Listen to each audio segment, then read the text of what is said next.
to put a little, right at the bend, I'm going to put a little base of thread. This is a demo fly, right? This is a demo fly.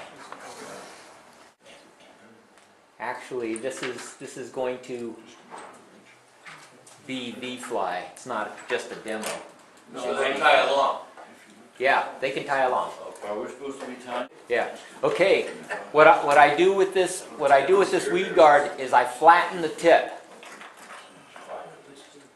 You flatten the tip, and the reason you flatten that tip, if you can, is because I want that thing to lay flat, and it will stay in position that way. If you keep it round and you go and you wrap it down the hook, what ends up happening is it ends up shifting position. When you go to flatten it, make sure that it's perpendicular to the way it curves, because if you don't, your weed guard's going to just go all over the place. It'll be crooked when you tie it on. How many crimps down do you flatten it? I crimp down about 3/8 of an inch. Care of that. All right. Start it at the back end. Tie it in flat. And tie it straight down. Let it go around the bend.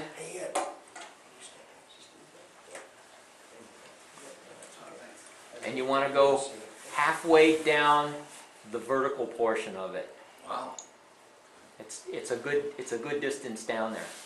And then for right now, that's all you do. Okay. For right now, that's all you do with the weed guard. If you can get it out of the way, so much the better. The best thing to do is to use the bucktail on there. Pass that around.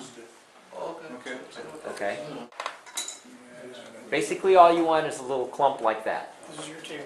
This is your tail, okay? And you want to measure it. It's going to be about 1.5 times the length of the shank. 1.5 times the length of the shank. And then what you're going to do is you're going to tie that in. Anybody else need some bucktail? Tie it in fairly short. Going that, no, it's going coming around. Like that?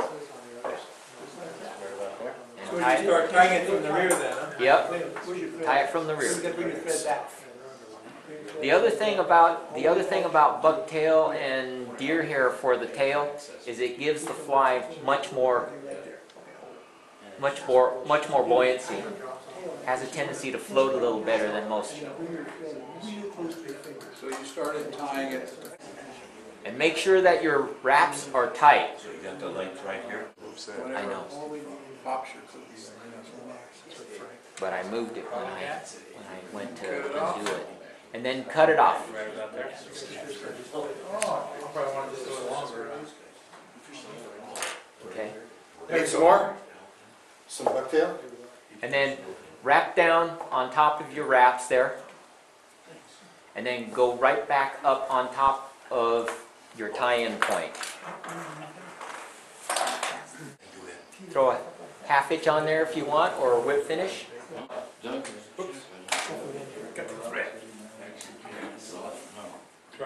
Just kind of throw a 1/2 inch on there.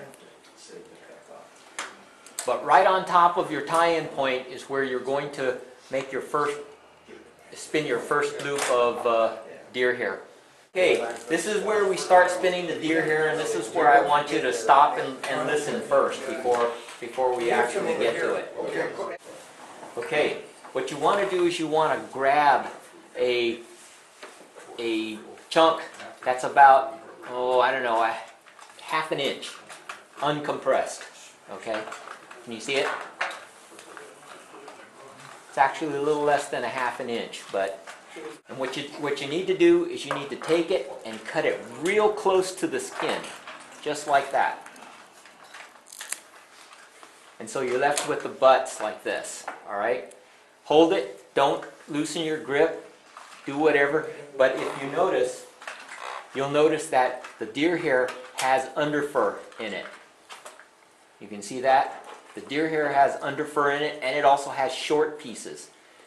That's what you need the comb for. You need the comb to comb it out. So that when you run the comb through there, there's nothing else that comes through, okay?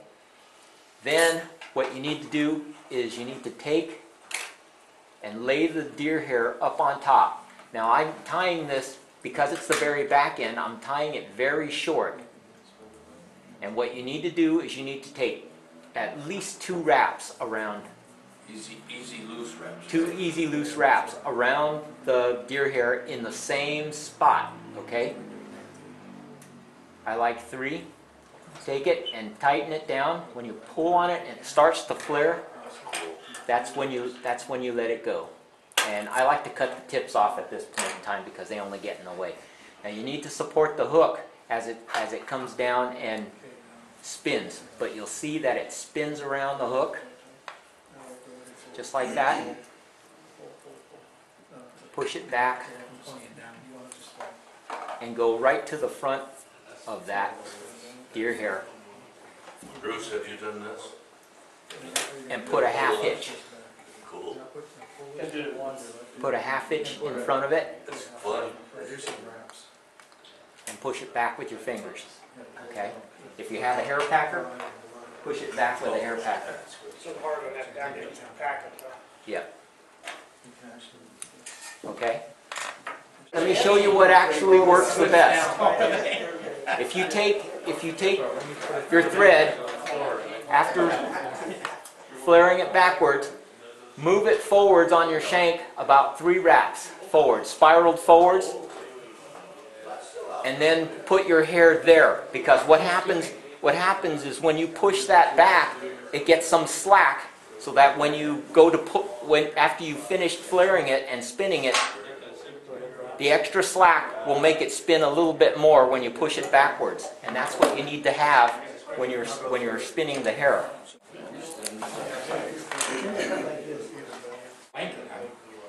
So what you do then is you lay the hair up against there again. Go 2 to 3 times around in the same spot. When it goes to flare, clip off the tips.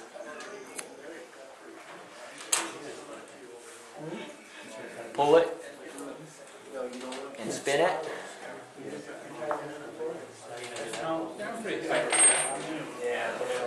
Push it backwards and then pull it down again, and it'll turn some more.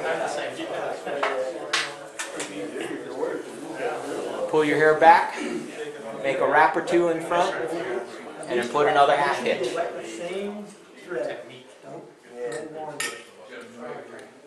You bet.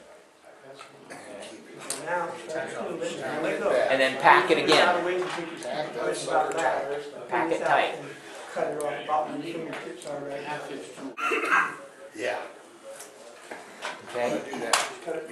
Really pass That's just easier. Remember, when you go to spin another clump, Fingers like this, and then try it. remember when you go to spin another clump, you want to put like 2 or 3 wraps on the shank forward. So you want to spiral it forwards. all kinds of stuff on the internet for doing deer hair. There's passcodes and all that. Now you want to loop it longer, you want to tie it up this way. Okay, for my crows here. Sitting before.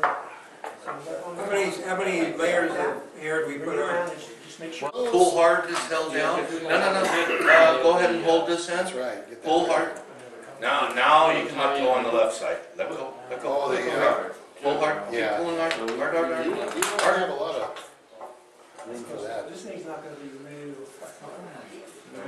Same root again. A little bit. Okay, then there I go. You might not even have to see those trims. But that catches it all, and then you just dump it in a waste basket. Well, it catches a lot. I don't, yeah, I see a little bit on my jeans here, so this stuff flies. This stuff flies. And now what I was talking about. You losing anything now? Fingers shove back, you'll feel it just sag back around. Over there. Oh, you're not bleeding from the thumb, are you? I'm not yet either. I just feel that. You need to leave about a half an inch. Well, I'll tell you. For the eye?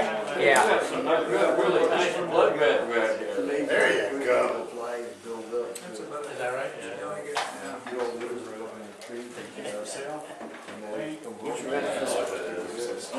Oh, that's very good. Jeez.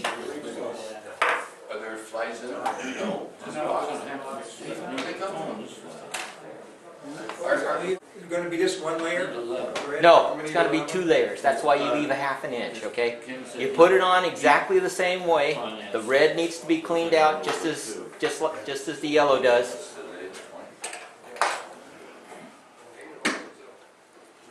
Make the first clump of red fairly thick. The next one's gonna be your adjustment. If there's not enough room left at the front for your weed guard, you're gonna need to put a smaller clump on there. Okay? You clean it out exactly the same way as the yellow. You put 3 wraps in front of the yellow, just like you did on every successive clump. I'll tell you, the guy who used this before I got hold of it wasn't cutting close to the eye. Where are they? Off the tip. But I got it at a real good price, so I can't. Oh, these are used. Oh, you're so good. Nice shot. That's what I'm trying to do. What's that? Nice shot. It just spun perfectly for you. That's good stuff there. Well then if you put 3 wraps in front of it, this is what happens. Once you get it tight and you pack it backwards, it'll spin some more. So that 2 or 3 full wraps is actually more like a bearing on there. So And after you get on all of your red, I'll show you how to put on That weed guard. the weed guard. Yeah. You put the weed guard on before you I trim. want to see that. they're going this way? You need to have at least an 1/8 of an inch between the eye and your last batch of deer hair.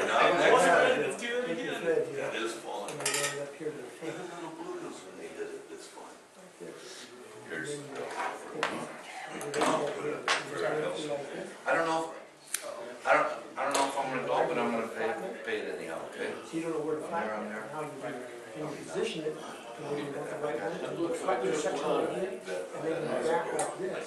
See it traps it in there? Couldn't trouble you for just a little teeny inch. Then you got the other way to do it, and then just see this dog on monofilament, and then you flip that. Now, when I pull back the other way, do I wrap both? Yeah, then you wrap right on top of it. Both the top part and the Yeah, bottom just part? one. I got you. Thank you. Okay. What you're going to need is about an 1/8 of an inch between the eye and the last batch of hair. Okay? 1/16 of an inch you can get away with, but an 1/8 of an inch is better. Okay? Then what you do is you take your thread, wrap it forwards until you get it on bare shank, and then put a layer of thread in front of it, and then put a ½ hitch and then shove it back against the hair. He's using a whip finish, yeah. Okay? Then you need to push that back.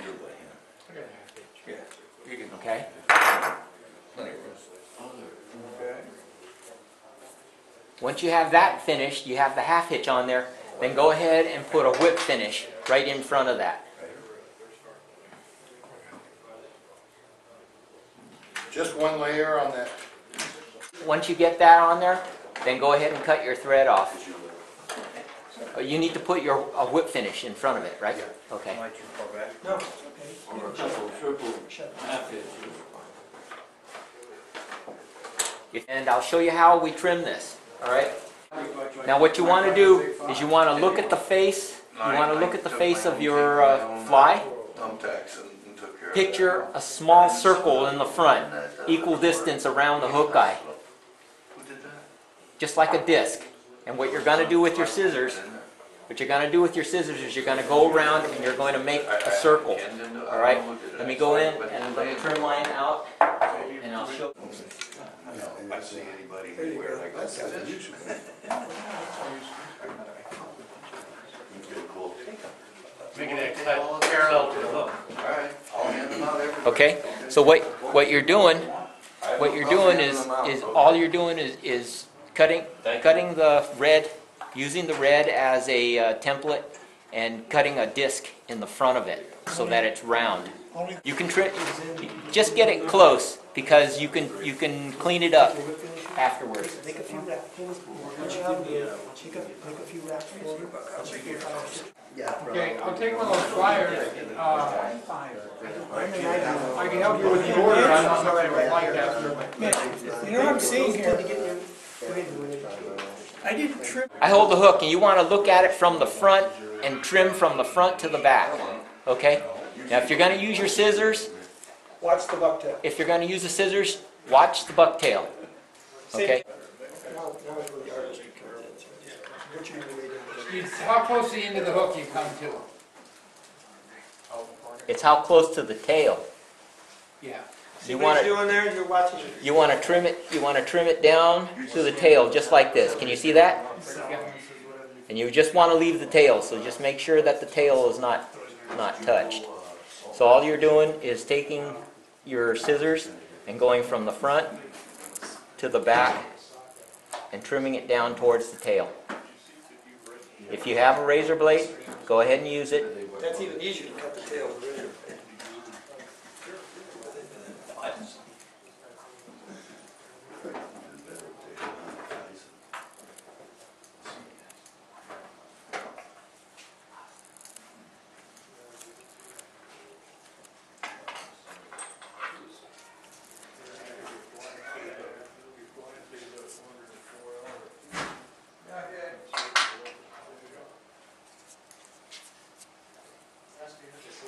If you don't have enough gap between the hook point and the body, now's where you start to trim it down just a little bit more. Work it down slowly. What you want to do, you want to make sure what you're doing. See your hairs back there? Yeah, Mitch is pretty careful with it, but if you have any trouble thinking you're going to hit him, when you grab the hook, just go ahead and grab this at the same time. But he wants you to hold it, which is a good idea. The farther down you hold it, the more you can see what your profile's going to look like. Okay. But you're going to want to have that thing trimmed like that, right down to here. Okay.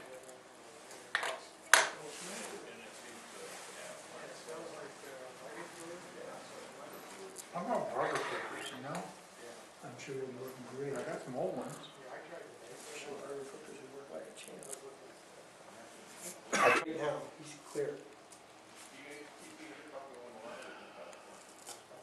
I'll tell you this thing.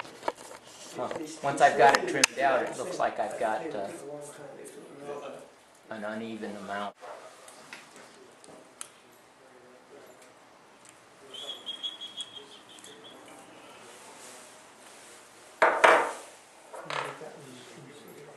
Okay, pay attention to this because this is the tricky part.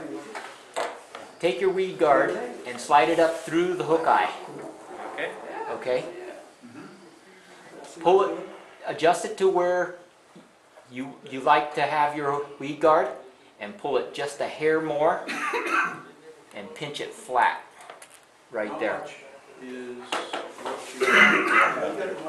And what you want to do is you want to flatten off a section that's about 3/8 of an inch. Perpendicular to the side. Perpendicular, right, because you're going to tie the flat up against the hook on the top and the bottom. Take your thread and wrap a thread base on there. Just jam knot your line on there. Then you take your, after you've flattened it, you take your weed guard, put it through your hook eye, and leave just a little bit of the flat down on the bottom. Okay? And what that does is it allows you to flatten, tie it in right there, and then the flat that's left over will allow you to tie it right on top. So you want half the flat above and Okay. half the flat below? You want half above and below.